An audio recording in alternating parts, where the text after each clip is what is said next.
Good evening, everyone. Hope all is well. So, we are now going to be going live with Emma Louise, who is a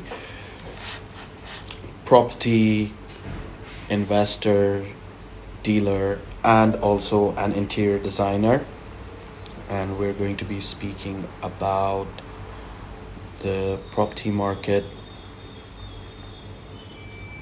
in London and the UK. Here we go.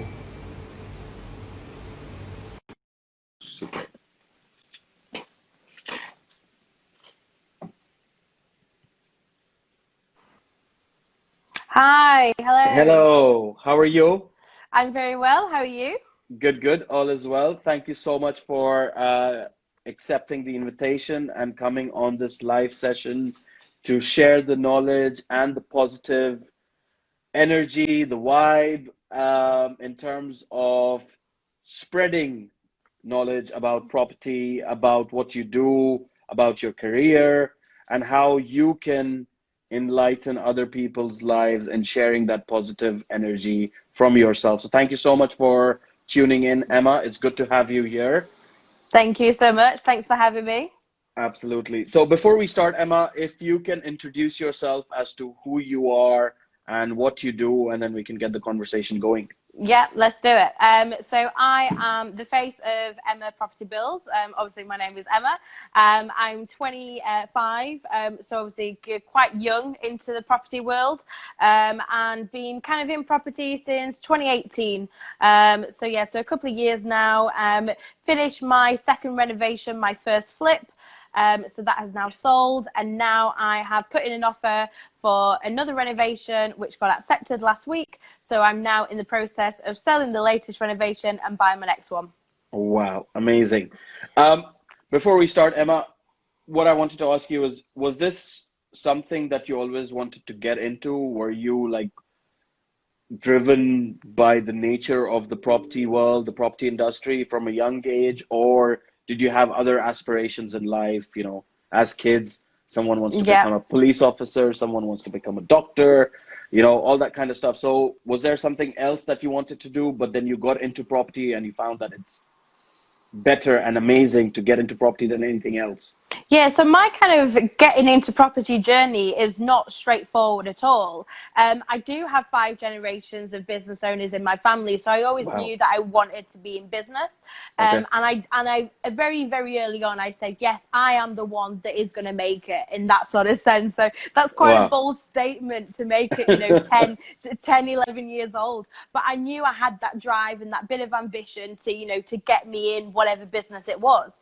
But actually, my first business is very different to property. So my first business was actually a travel comparison app that I launched at uni, and that was just something that came into my head. I missed a train one day, and I was like, "Oh, there's no app, there's no comparison site out there for all travel." So kind of that went on, that was fantastic. And at that point, I was not thinking about property at all. So Far, at far that from point it. at university, you were mainly tech driven kind of thing. Yeah, 100% tech driven. I was raising a bit of finance as well, a bit of investment, which was really, really good.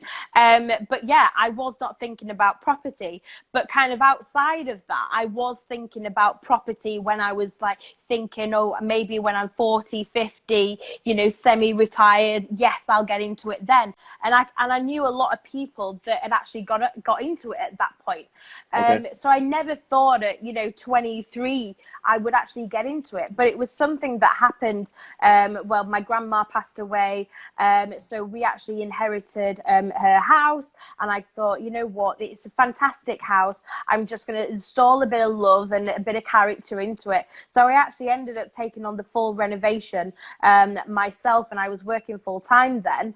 And then I thought, actually, I love this. This is really fun. It's really sexy. It's exciting. It's dealing with numbers. It's sourcing loads of materials. It's working with different trades all the time. But the most kind of exciting bit was me seeing a really rundown property into something amazing, and I've added value to it very, very Absolutely. quickly in a short amount of space of time. So that's when my business head kind of got going, and I thought, actually, there's definitely, some mileage in this. and I can definitely do more of this. And then kind of in December last year, I then came across this property that I'm currently in right now. Yep. So I bought that actually off market. It actually wasn't on Rightmove. It wasn't with an estate agent.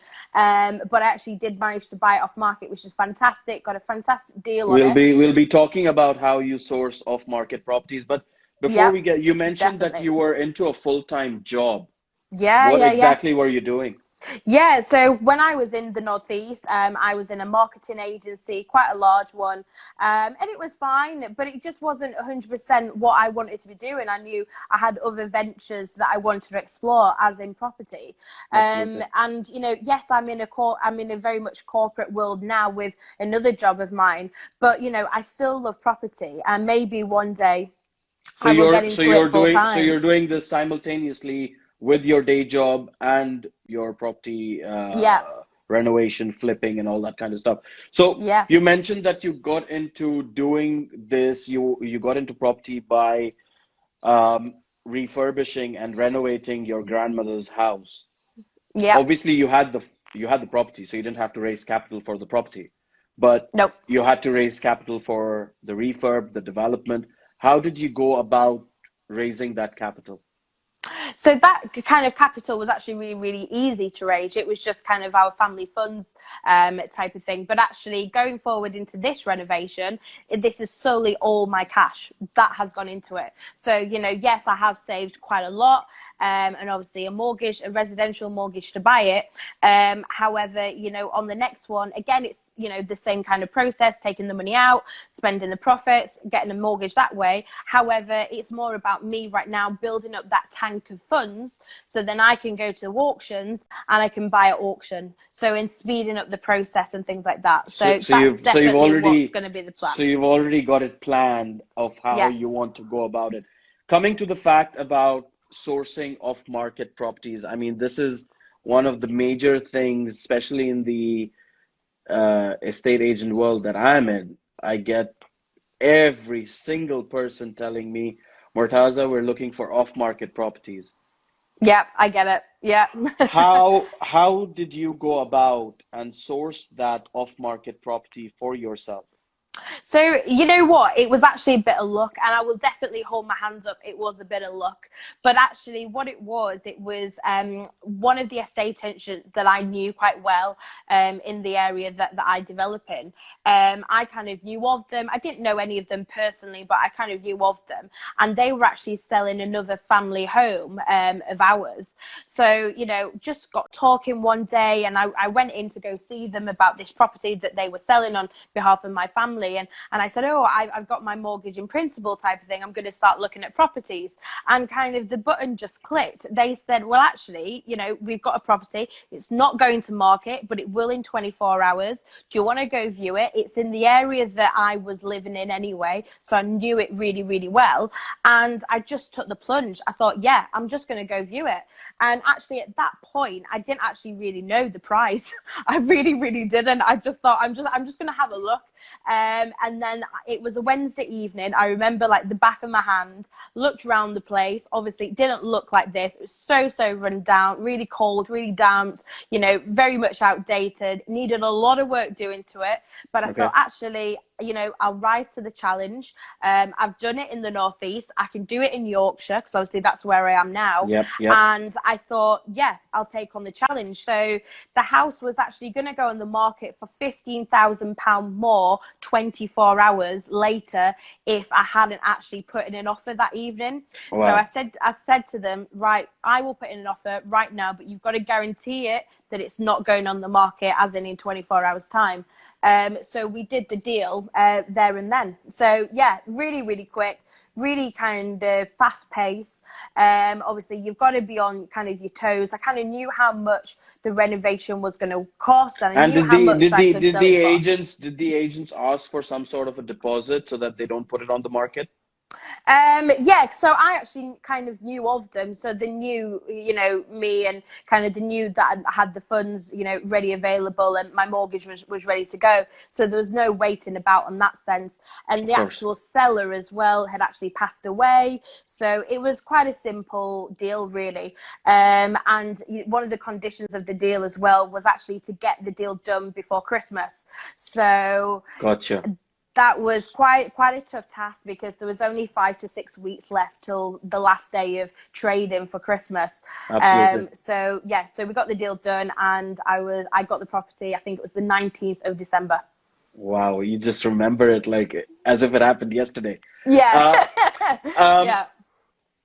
so when you did your first property, obviously you didn't have to source the property, right? Yeah. You had it, all you had to do was source the material, source the builders, and get it done. So you didn't really go through the stages of sourcing the property and everything. And even the second one, it sort of came about because you Yeah. knew the estate agents that are in the industry that are working with you and they know you from such a long time. How were both the experiences of one having the property right there, renovating it, done, flipping it, and one is actually now going through the process, even though you knew the estate agents, but going through the process of actually buying the property, exchanging, completion, all that kind of stuff. Yeah. How were both the processes different to each other?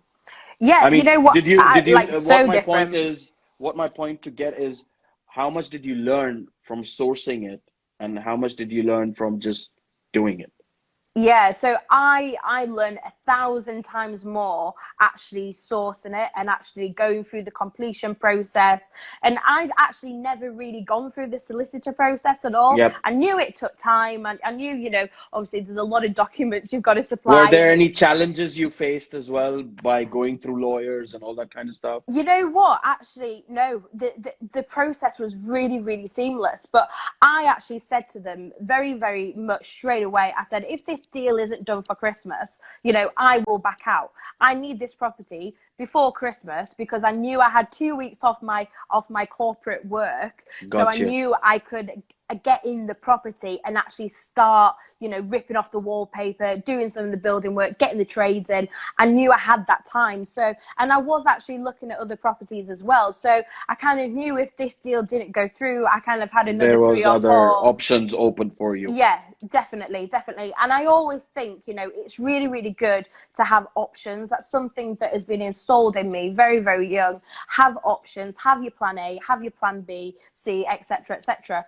Of course. And even with the property that I'm buying now, I actually had looked at kind of 3 or 4 other properties. Again, potential to invest. Again, potential to renovate, add value, sell on quite quickly, etc.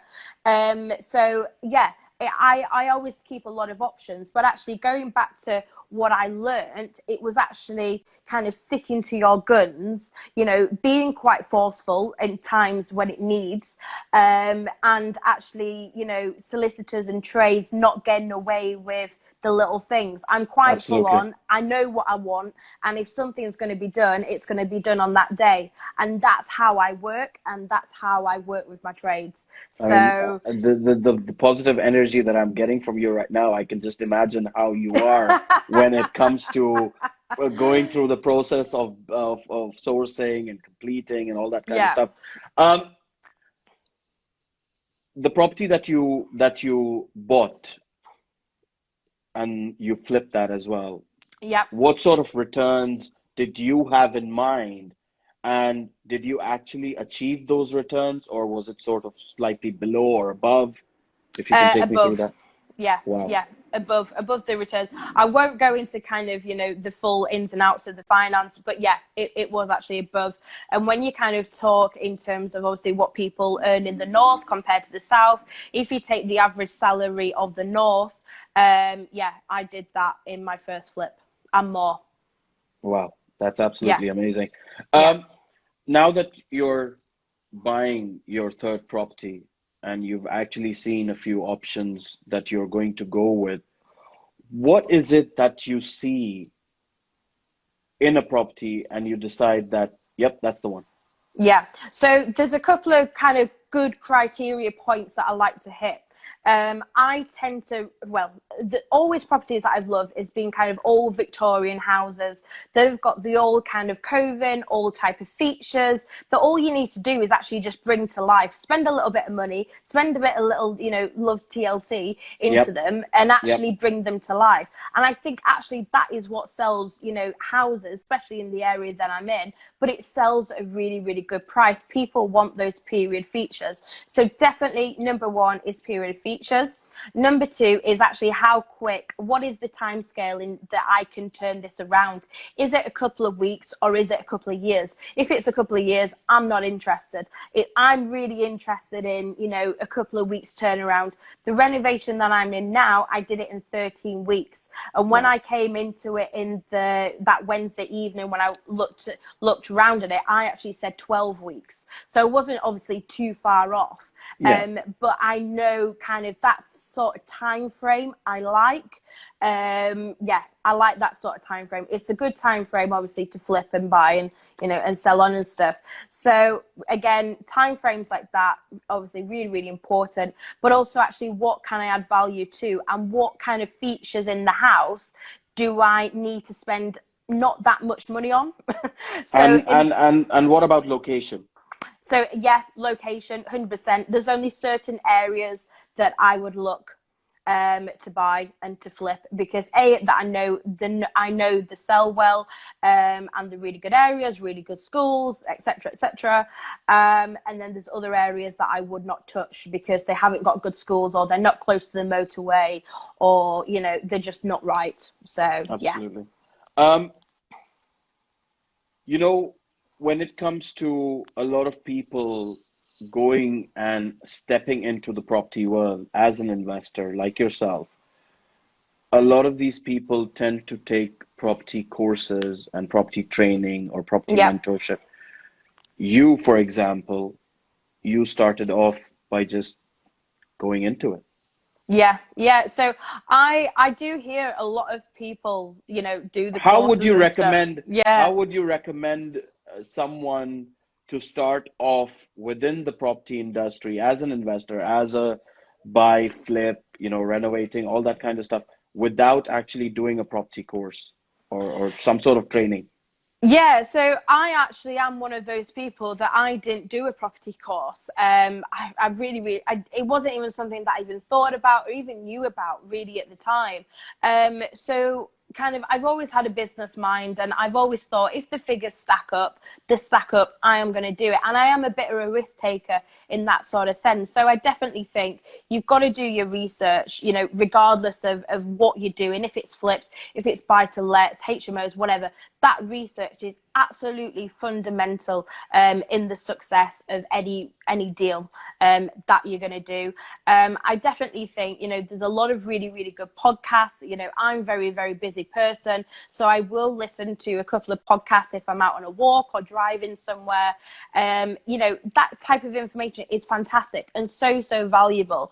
And there is a lot of kind of content on YouTube and, you know, just in social media, Instagram, in general. BTH Properties doing their live sessions. 100%, 100%. You know, there is a lot of people putting a lot of content out there about property, and I think just divulge into it. You know, you don't have to spend hundreds, thousands of pounds on property courses. Just look for yourself first, and just get a feel for what's out there and what people are doing, what's working really well. But also, you know, cannot forget, speak to agents in the local area that you want to, you know, develop by whatever you're going to be doing, and start building those relationships, because ultimately those are the guys that are doing the work day in, day out, selling properties, renting them out. They know what's selling. They know what's kind of, you know, a hot topic or, you know, a really good area, for example, if you're not sure in an area, and going from there. So yeah. But don't you think like I'm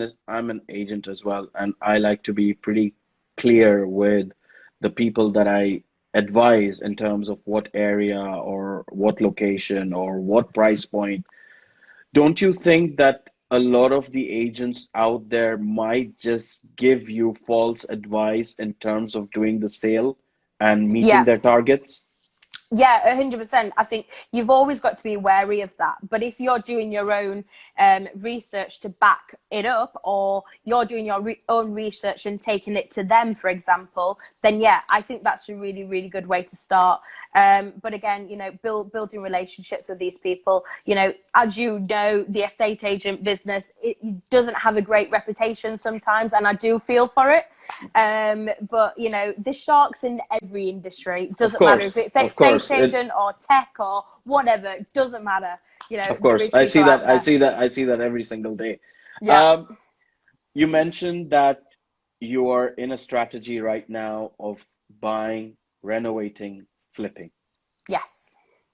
Why do you have that strategy, and why don't you have a strategy of buying, renovating, and holding? So my kind of number one kind of rule in business is cash is king. 100%.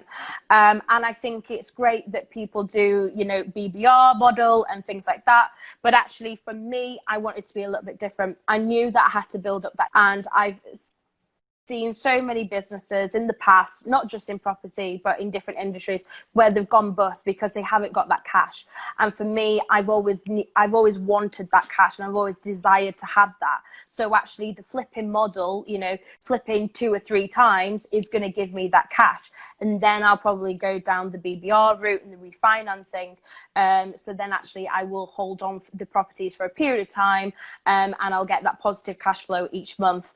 That's definitely my plan in the longer term. But So in right your now, eyes, starting up as yeah, a property investor, property developer, you think it's best to buy, renovate, and flip it on and move on to the next project. And when you get to maybe, like, let's say you've done what's in your mind? What figure have you got in your mind that you want to achieve those of flippings and then move on to holding the property? So I aim to do 3 flips until I get to the buy to let kind of area. Also, for tax purposes as well, we'll not go into full detail of tax, it does get a bit boring. But again, for tax purposes as well, I did meet kind of a couple of tax advisors before I actually got started in this, and kind of the most tax efficient way as well, especially being your first property, etc. It is to do it the way that I'm doing now. But every kind of person is different. If you've obviously owned a property before, or you've got a limited company, there's so many other ways. But for me personally, tax wise as well, it was to do a couple of flips and then you buy to lets. And do you think you're going to ever write a book about how you started and how you are currently doing? I don't want to get into the future too much, but in terms of, because there are a lot of people like your age, at your age, 25, 30 odd, and they have that cash, but they don't know how to go out and possibly buy the first property. It's good to know these things, because I think young people like yourself are the new generation of the property investment sector. And it would be great. Hope so. I mean, 2 flips is not easy. Come on, it's a living example you have, and you should be proud of that achievement, that you've gone on and done what you aimed to do. Yeah, we're doing it. We're doing it, so it's absolutely good. And I wish you all the best for that. Before I wrap up, Emma, I do this with all my guests that come on board and onto this live session. We are going through a lot of negative sentiment right now. Yeah. Lockdown, people losing their jobs, businesses going bust, property developers going bust because they can't sell on the property. Possibly it might come to a point where property owners, if they do not fulfill their mortgage payments, they might get repossessed. What positive advice would you like to give them in terms of they taking that on board, moving out of this negative sentiment and moving on further? So my one piece of advice is that cash is king. If you do not have cash, there's a swear word at the end of that, in that sort of sense. But you know what? Yeah, times are really, really uncertain for a lot of people, for a lot of industries. You know, I'm very, very grateful. I am a key worker in that sort of sense. However, yes, cash, if you do not have cash, yeah, it's quite worrying.